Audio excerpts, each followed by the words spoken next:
Hey YouTube. So, here bringing you guys an update to my World Chalice Deck profile. Um, love World Chalice. In my opinion, it's one of the very first hyperlink decks we got. It's a fun deck to play.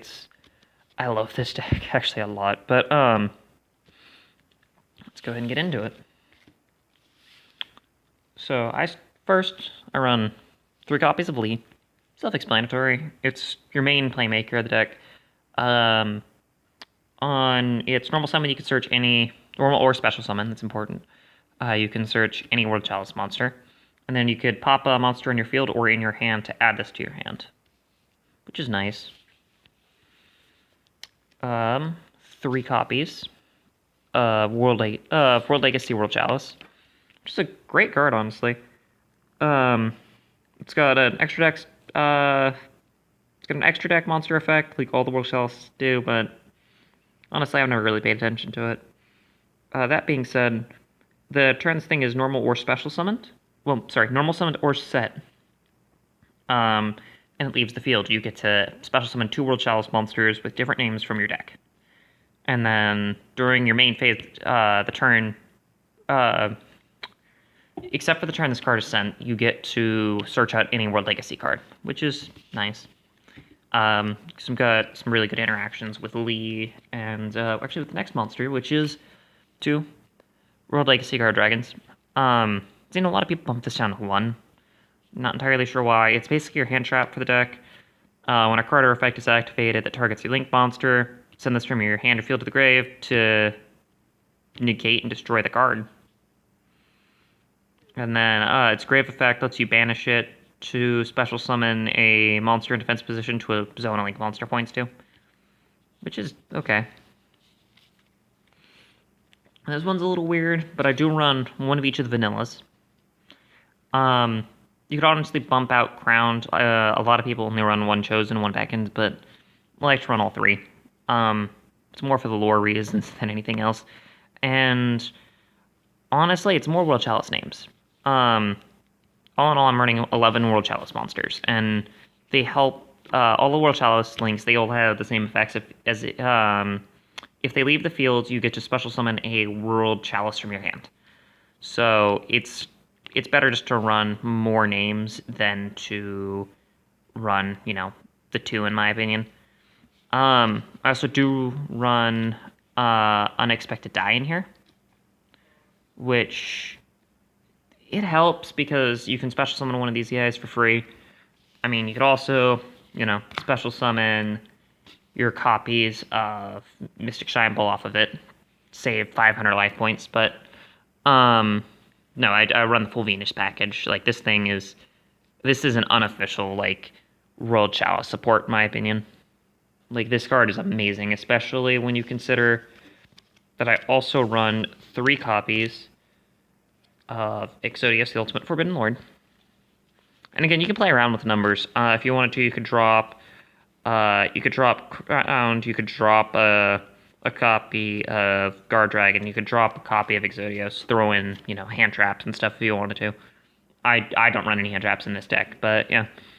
Exodius is a great effect. You shuffle all monsters in your graveyard back into your deck to special summon them, which works really well because if you have a Venus on field, you can pay 500, or you pay 1,500 total, special summon the 3 Shine Balls, link away with them, summon a copy of Exodius from your hand, pay another 1,500, special summon all 3 back, link away with them again, and you can make some really big, really powerful boards with them. I mean, you pay a lot of life points in this deck.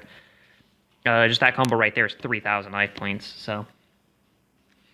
Then I run 1 copy of Gem Knight, Amber. This could be any Gem Knight. It's just Amber's the one I chose because it's one of the Gemini ones. And it works fine for Seraphonite. But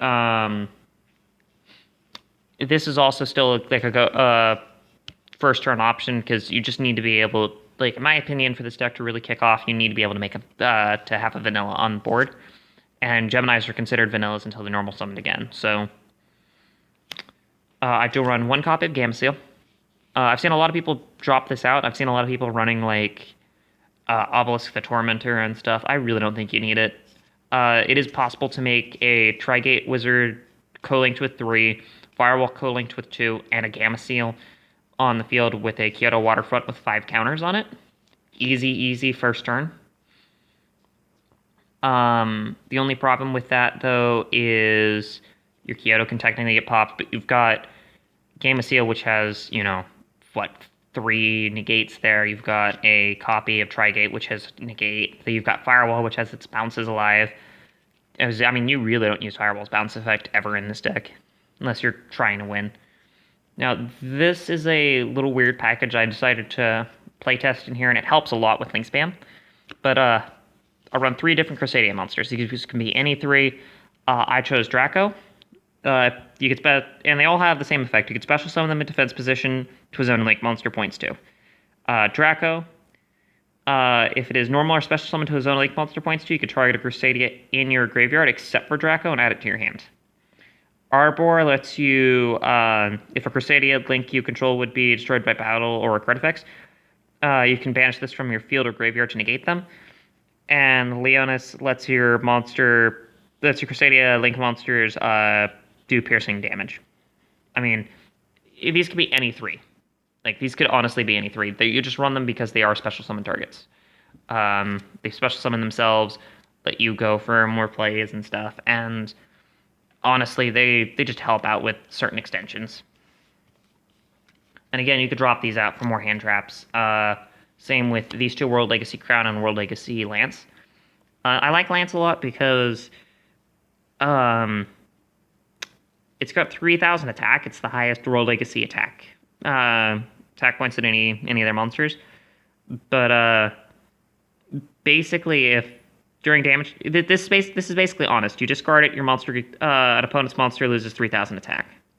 I guess that's technically not honest, but it helps to beat over certain monsters. It also has an effect while on field where you could if a monster is special summoned from the extra deck, you could special summon a World Legacy token to both players' field and defense position. Token's got 0 attack, 0 defense, level 1 Dark Machine. I don't like that effect. You will almost never have this on field. There's actually almost no way to summon this to your field. As for Crown, it's basically a Crusadia monster. You can special summon it from your hand to defense position to his own link monster points too. Once per turn, when a monster that was special summoned from the extra deck activates its effects, you contribute this to negate it and destroy that card. And if it was normal summoned or set, you get to add a World Legacy spell from your deck to your hand. It's literally just another it's basically another searcher. It's another fodder card for link spam.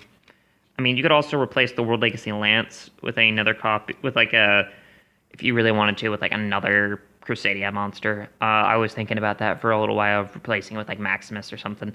But this whole package here, this could easily be 3 Ash, 2 Ash Blossoms, 3 Ghost Ogre, some Effect Veil or something, some hand traps if you really wanted to. Now on the spells, and I do actually run 1 trap in this deck. So first off, 2 copies of World Legacy Heart. You target 2 World Chalice monsters with different names in your graveyard, add them to your hand. It's pretty simple. You can also banish this from your graveyard to negate the destruction of one of your one of your link monsters. So say you've got a link spider on the field, your opponent attacks into it, you can remove this from the graveyard, your monster's not destroyed. You still take damage. Sucks, you still take damage. But you get to keep your monster. 2 copies of Brilliant Fusion. You could technically bump this up to 3. I almost never see Brilliant Fusion, to be honest. But, and to be fair here, you could also run the Predaplan engine, 3 Orpheus Scorpion, and a copy of Darling Cobra. It wouldn't be that hard. Just basically take out one of the vanillas, bump Exodius down by 1, bump Guard Dragon down by 1, and yeah, you could easily run different engines and stuff in here if you really wanted to. I've seen a lot of people also running Archlord Christia. Don't really like that in here either. But Brilliant Fusion helps you ditch your monsters. Seraphonite lets you do extra normal summons, so I'm not going to complain about that. I do also run 3 copies of Transmodify. You don't really need to run this card at all anymore. You could run this, you could replace this with like different play enablers and stuff. I run this because I run 3 copies of Mystic Shine Bolt and 3 copies of Lee. That's 6 level 2 fairies.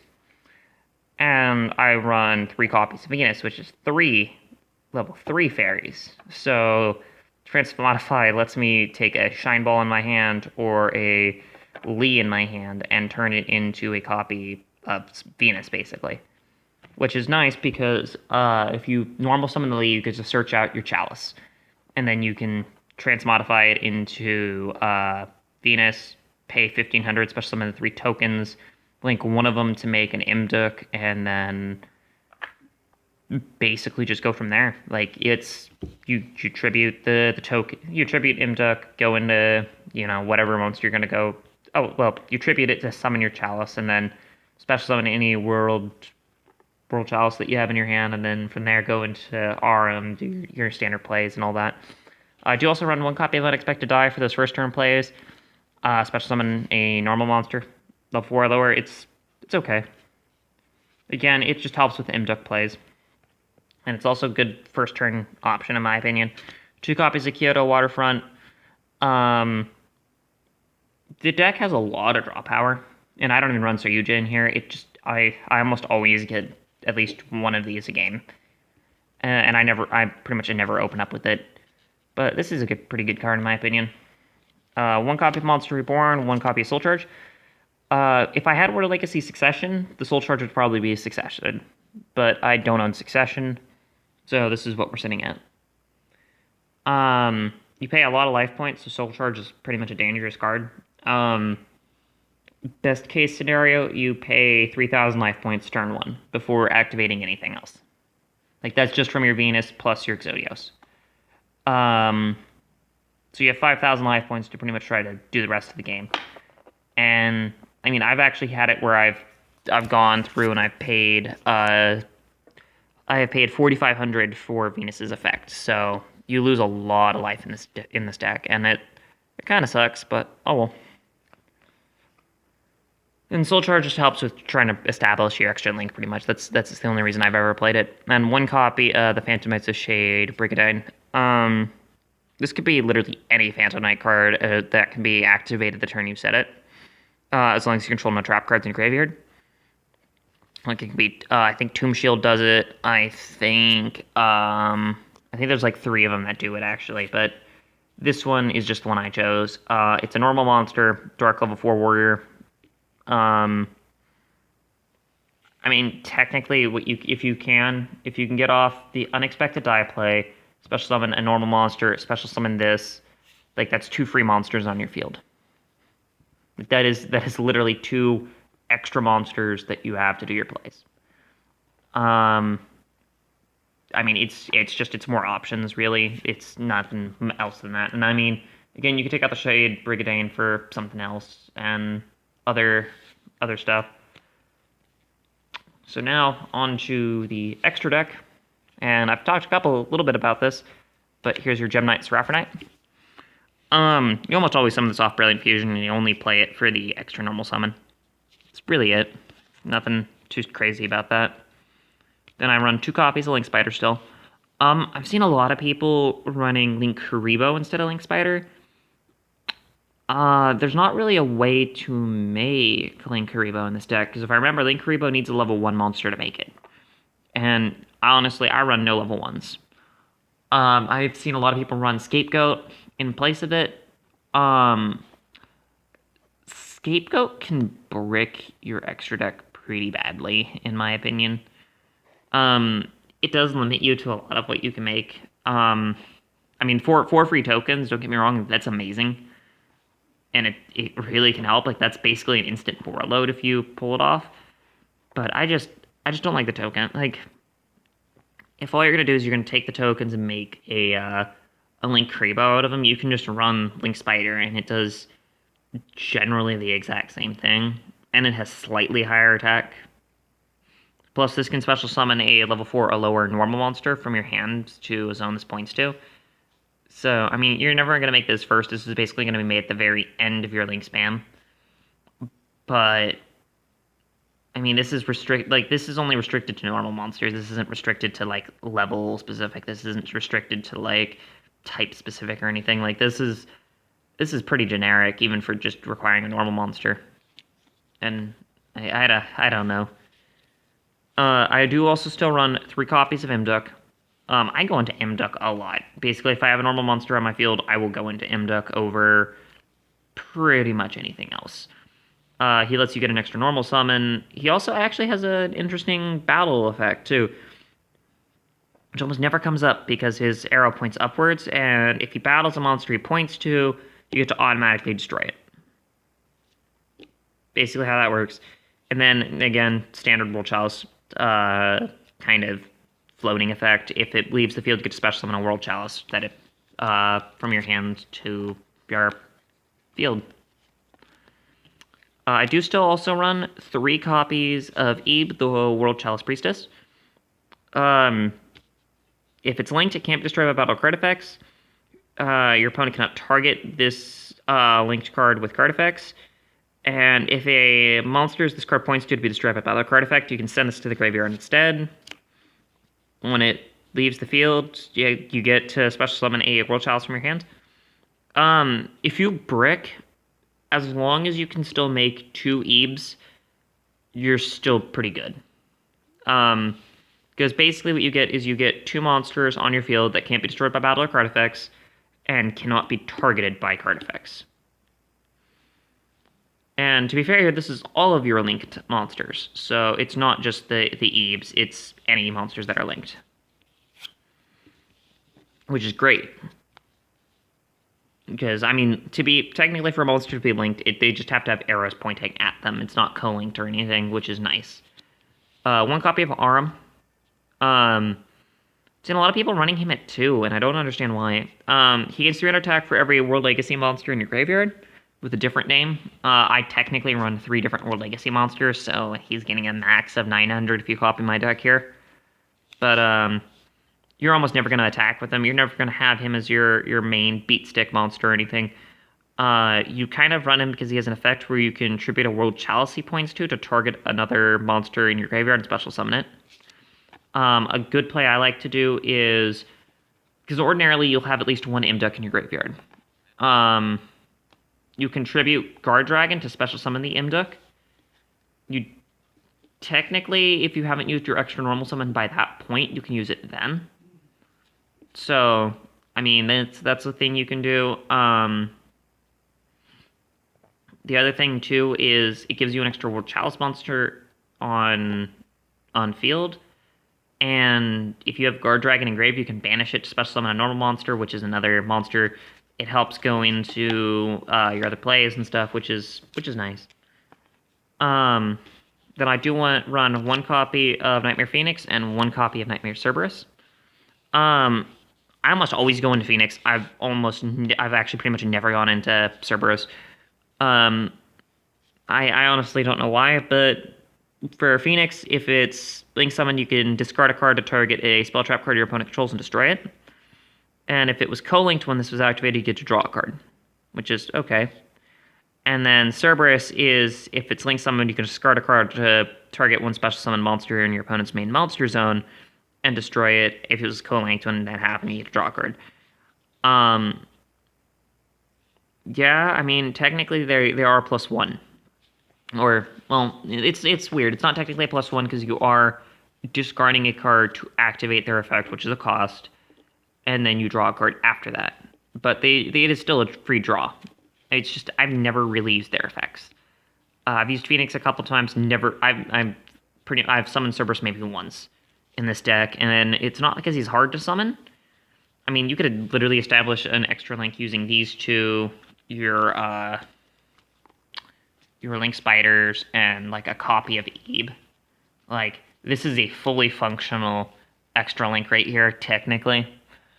And it works. It does work. And technically, if you brick, you can still make this. But it's, I don't know. I don't think it's worth it. One other big change to this deck, for those who had watched this last time, I'm only running one copy of Ningirsu now. I love Ningirsu. It just requires 2 Link monsters. Well, 2 plus Link monsters, but, 2 Link monsters. If it's Link summoned, you get to draw cards equal to the number of World Chalice monsters this points to. Which, in all honesty, the way I almost always summon him out is I have an Ebe, an Aram, actually linked to him. And I usually use an Ebe and an Imduk to summon him. So then you specials, the way you want to chain it is you go either, because like I said, I always use either an Ebe and an Imduk to make him or something. So you go Ebe, Ningirsu, Imduk. So that way, the way it resolves is, it'll basically resolve where you get the special summon first. So you get to summon something from your hand, usually a Lee or something. Then Ningirsu's draw 3 effect, and then another special summon effect, which is great. But the whole reason, and to be fair here, that protects from stuff like Ash Blossom and stuff, because at that point you're chain locking him, which is great. But the other effect he has is you can send a card from each player's side of the field to the graveyard. It's non-targeting, non-destruction removal of 1 card in each player's field. So you can use this to get rid of your dead copies of Brilliant Fusion, to get rid of a problematic opponent's monster and stuff. I love Ningirsu. Then I still run 1 copy of Tregate Wizard. It's got 3 effects based off the number of monsters co-linked to it, and it gets all of the effects, which is nice.